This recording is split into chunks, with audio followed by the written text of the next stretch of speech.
예, 정 과장입니다. 어떻게 연주 잘 들으셨나요?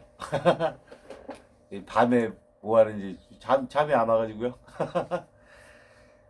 예, 어쨌든 아파트 사람들 스토리가 있는 피아노 정 과장입니다. 자, 아까 그 바다 체프스카의 소주의 기도를 다 이제 연주하고 이제 거기에 대해서 한번 이야기를 한번 해볼게요. 제가 미리 이게 다 좀 써놨어요. 이렇게 이게 산으로 가면 안 되니까 근데도 좀 길더라고요. 예. 그 대부분 그 알다시피 그 바다 체프스카드 그 여성 피아니스트죠. 근데 약간 아마추어 피아니스트라고 하더라고요. 그래서 그 총 그 33곡의 소품 중에서 현재까지 저희가 이렇게 아는 곡은 요 소녀의 기도 한 곡밖에는 또 없다고 그러더라고요.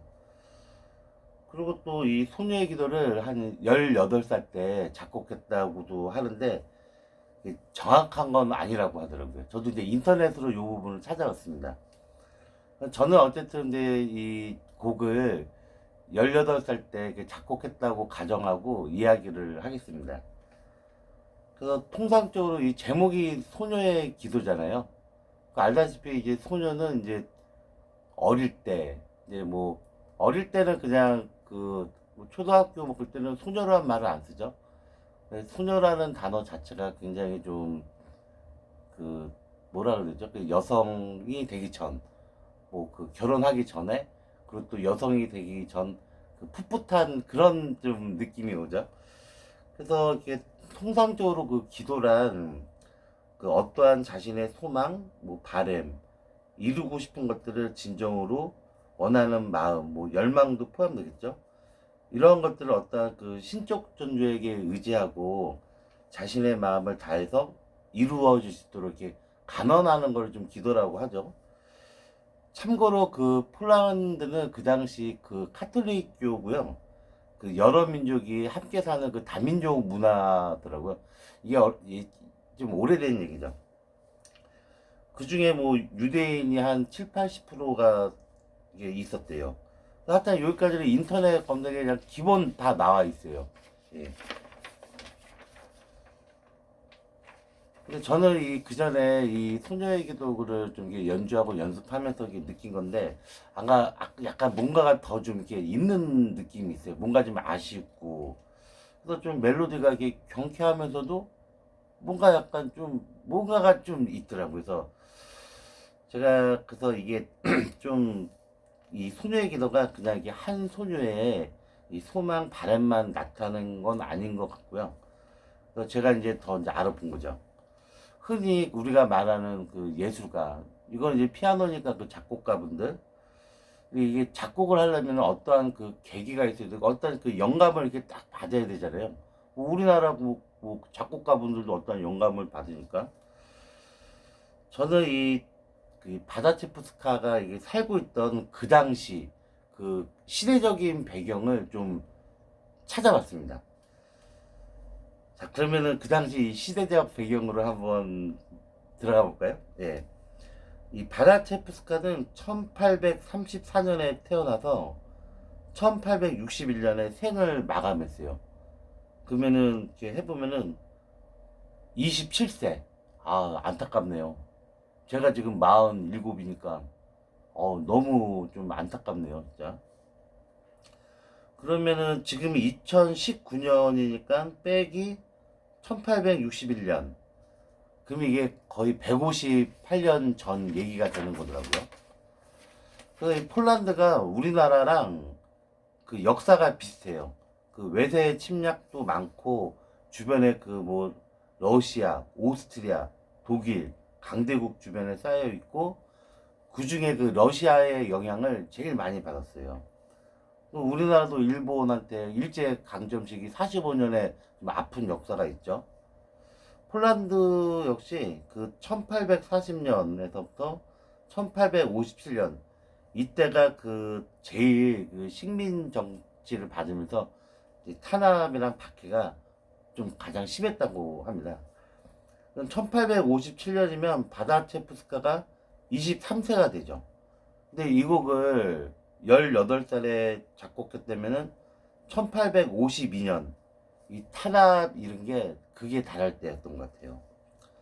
그리고 18세라는 나이는 인생에 있어서 가장 그 감수성도 예민하고 하고자 하는 뭔가 의욕, 탐구하고 싶고 보통 저희의 인생의 터닝 포인트가 되죠. 저도 그 18살 때 그때는 제가 이제 뭐 한 고2, 고3 때였죠. 그때는 뭐 그 저희 때는 연합고사 보느라고 뭐 공부했지만 저는 이렇게 공부를 많이 하진 않았어요. 그 그런 말 있잖아요. 그 사춘기 막 질풍노도의 시기 얼로 튈지 모르죠. 근데 남자들은 좀 얼로 튈지 모르죠. 막 당구 치고 막 몰래 술도 마시고 했지만은 아마 여성분들은 남자들하고는 조금 틀렸을 거예요. 그만큼 이게 보고 듣고 이렇게 하면서 자신의 정신적인 그 사상, 앞으로 나가야 할 자신의 길 등 미래를 설계하는 그런 나이가 되죠. 뭐 한마디로 정의하면 그 한 사람의 개개인의 그 인격 형성이 이제 완전 그 초대가 된다고 할 수가 있겠죠. 약간 성숙되는 시기죠. 그러면 뭐 그 바다체프 역시 그 18살 때 자신의 가장 소중한 것들을 지키고 싶었겠죠. 아마 그 폴란드라는 본인의 나라, 조국이 아닐까요? 그 제가 볼 때는 그 뭐 가족 친지 친구도 다 포함되지만 그 바다 그 체프스키는 그 조국을 그 지키고 싶고 그 폴란드의 자유, 해방, 억압받지 않는 그러한 그 나라를 꿈을 꿨던 것 같아요. 그러한 면이 이 소녀의 기도가 탄생된 계기가 되지 않을까 하는 생각을 해봅니다. 뭐 이건 어쨌든 순전 제 개인적인 생각이죠. 예. 그래서 그 1863년 그러니까 바다체프스카는 1861년에 아쉽게 그 세상을 이렇게 떠나요. 등을 지는 거죠. 그러고 나서 이제 바다체프스키가 이제 세상을 떠나고 2년 후에 그 폴란드에서 그 1월 봉기가 일어나게 되죠. 그러니까 쉽게 말하면 우리나라 그 유관순 누나 그 3.1 운동 있었잖아요. 우리가 일제 탄압 받으면서 우리 해방하고 싶으니까 3.1 운동을 벌인 거잖아요. 그거랑 비슷한 거예요. 이 폴란드 이쪽도 그 1월 달에 농민 봉기 그런 식으로 이렇게 했더라고요. 그래서 그해 11월에도 2차 봉기를 일어나게 되는데 근데 둘 다 실패를 하는 거예요. 그러니까 말 그대로 혁명이 실패로 돌아가가지고 좀 안타깝죠. 그래서 그로 인해 가지고 러시아는 더욱더 강하게 이 폴란드 내정을 간섭하게 돼요. 그러니까 또 그 주변 나라들은 러시아가 그때 당시에 되게 강한 나라이기 때문에 아무 말을 못 하는 거죠. 지금이야 이제 국제사회가 이제 많이 소통되고 뭐 흔히 우리가 알고 있는 뭐 미국이 뭐 그러잖아요. 뭐 경찰 국가 하는 식으로 해서 여러 가지 막 하지만 뭐 그때 당시에는 그런 게 별로 없었죠. 야 그때는 아마 봉건주의 사회 아닐까요? 잘 모르겠어요 그거는. 하지만 그래도 그 폴란드 국민 역시 지속적으로 우리가 항일 운동 투쟁했듯이 폴란드 국민들도 지속적으로 투쟁을 한 거예요. 그러다 보니까는 그 러시아 역시 이제 탄압보다는 그 친화 정책을 쓰게 되더라고요. 그래서 이제 그 러시아 쪽도 너무 강하게 저항을 하니까 게릴라식으로 이렇게 저항을 했다 그러더라고요. 그래서 이제 그러면서 이제 폴란드 국민들 역시 그냥 이렇게 그 환상적인 그 독립만 한 게 아니라 그 러시아와의 관계가 조금 이렇게 되면서 그 본인들의 교육, 문화, 뭐 민족 고유성을 더 발전시키면서 이제 약간 현재의 나라로 발돋움하는 또 계기가 됐다고 합니다. 저는 뭐 그 폴란드를 가본 적도 없어요, 사실. 그래서 그 폴란드를 가보시고 폴란드의 역사에 대해서 잘 아시는 분들은 댓글로 좀 보충 설명을 해주시면 감사하겠습니다. 저는 그냥 이것저것 자료를 찾아봐서 이렇게 얘기하는 거니까요. 그래서 우리에게 우리가 저는 그 폴란드라는 나라는 2002 월드컵 때 우리 1차전 상대잖아요. 그래서 우리가 2대 0으로 승리를 거둬서 우리가 그 4강 신화까지 가는 첫 단추를 아주 잘 낀 나라죠. 그래서 폴란드가 좋은 거예요. 우리나라가 이겼으니까. 그래서 이렇게 어떻게 보면 그 이 곡은 단순한 그냥 한 개인적 개개인 그 소녀의 개인적인 소망이나 바람을 얘기한 게 아니라 그 바다체프스카 이게 자신의 국가를 위해서 조국을 위해서 그 미래를 걱정한 그 소녀의 진심 어리고 진정 어린 마음이 그 음악으로 제가 표현한 곡이 아닌가 또 생각이 듭니다. 그러다 보니까 지금까지 이 소녀의 기도가 많은 사람들한테 이렇게 사랑을 받는 거죠. 멜로디도 되게 좀 단순하면서도 귀에 이렇게 쏙쏙 들어오죠. 예. 그래서 어쨌든 되게 좋은 곡인 거예요. 예. 자, 이제 결론을 말씀드릴게요. 저 역시 이 소녀의 기도를 칠 때마다 이렇게 뭔지 모를 감정도 이렇게 오고 또 제가 최대한 이 곡의 원 작곡가의 마음을 다 알 수가 없잖아요. 이러한 기분을 가지고 연주했지만 좀 많이 부족하죠. 제가 뭐 제대로 피아노를 배워가지고 매끄럽게 그러니까 매끄럽게 따라 확 이렇게 나가야 되는데 약간 좀 틀리는 부분도 많이 있죠. 연습을 해도 틀리는 부분은 맨날 틀려요. 예. 그래서 뭐 전문 그 음악을 배우신 분들이나 또 피아니스트나 뭐 이렇게 전문 음악 칼럼니스트 분들이 봤을 때는 조금 제가 웃기죠. 근데 어쨌든 저는 아마추어고 취미 생활하면서 좀 공부하는 개념으로 하는 거니까요. 예. 그래서 뭐 특히 이 피아노는 이렇게 사람마다 저도 칠 때마다 느낌이 틀리니까 또 틀려요.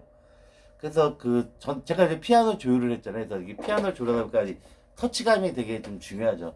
사실 요거는 디지털 피아노기 때문에 그래도 나름대로 그 어쿠스틱 건반이에요.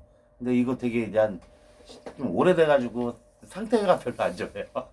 근데 이제 업라이트 피아노라든가 그랜드 피아노 제가 이제 조율했었으니까 항상 저는 조율해주면은 음도 맞추는 게 중요하죠.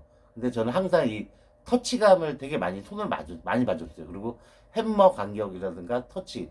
그래서 어릴 때 이렇게 피아노 칠 때 이게 피아노가 정확한 음도 조율이 돼 있어야 되고 터치감이 제대로 있어야 이렇게 그냥 그래야 애들이 피아노도 오래 쳐요. 안 그러면 재미가 없어요. 그러니까 음이 막 음이탈 나오고 보면은 정확한 음을 못 들으니까. 그래서 최대한 저도 터치감을 신경 쓰는데 나중에 기회가 되면 제가 이제 업라이트 피아노나 뭐 그랜드 피아노 어떻게 한번 섭외를 잘 해봐가지고 그런 데서도 한번 연주를 해보겠습니다. 자, 어쨌든 뭐 이러한 거를 뭐 지금까지 들어줘서 감사하죠. 그러면은 이제 다시 한번 그 연주를 들어보시면 아까 제가 했던 연주하고는 틀리지 않을까요? 그리고 혹시 그 여성분들은 예전에 그 본인의 그 어렸을 때 그 소녀의 감성이 막 이렇게 살아나지 않으세요? 만약에 그러한 감정이 좀 새록새록새록게 소녀의 감성이 나오시면요. 좋아요, 구독도 눌러주세요. 예. 그리고 지금까지 이렇게 제 얘기를 들어주셔가지고 너무 감사하고요. 벌써 13분이 지났네요. 예. 그래서 아무쪼록 이렇게 건강하시고 지금 여름 이제 본격적인 좀 있으면 장마 오고 아까도 제가 뭐 병원 그 송대리 갔다가 그랬지만 우리 시설 관리인들은 우기 안전 점검은 다 끝내셨죠. 예. 우수관 같은 거 다 확인하시고 집수정 펌프 같은 것들 잘 좀 확인해가지고 침수 사고도 안 나죠. 우리가 주 업은 시설 관리니까요. 예. 어쨌든 지금까지 이렇게 제가 하는 이야기를 들어주셔서 굉장히 감사하고 예, 이제 시간이 좀 늦었습니다. 예. 푹 주무시고 내일 월요일부터 또 각자 생업에 저기 화이팅 하시기 바랍니다. 예. 스트로가 있는 피아노 정과장이었습니다. 감사합니다.